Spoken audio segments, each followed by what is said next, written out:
Secondly, can you talk about the two people who've sadly died taking AstraZeneca, and would you be worried if one of those people, as I understand it, or the family claims wasn't fully informed of the symptoms to look out for? Well, we're all responsible for our own health.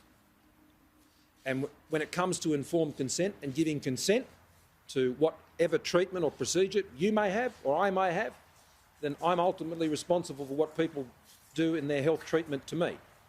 And there has been the opportunity for people to visit their GP, to have that consultation. The government has provided that and funded that.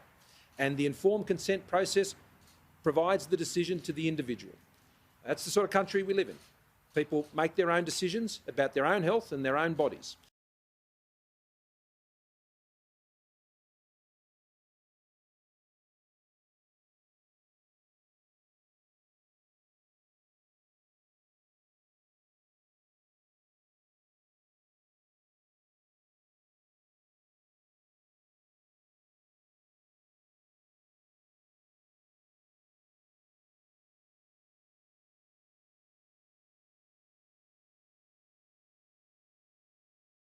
That's the sort of country we live in. People make their own decisions about their own health and their own bodies. That's why we don't have mandatory vaccination in relation to the general population here, because people make their own decisions.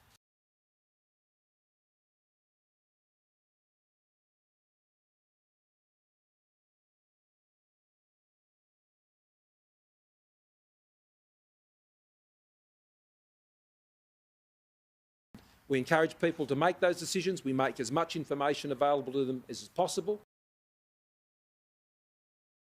The vaccines, like any vaccine, with any vaccine, there are risks associated, and I won't go into each of the individual ones because I don't want to particularly draw attention to anyone. But we all understand that with any vaccine, there are risk factors, and they're enumerated and they're made available to people, and people make decisions about that. Well, I'll let the Chief Medical Officer and others speak to those because they have the details. I've been informed of those cases, and there have been other cases, and they're terribly tragic cases, like all of these are. And I feel for their families in those situations, and this is the terrible impact that pandemics have when you're responding to pandemics.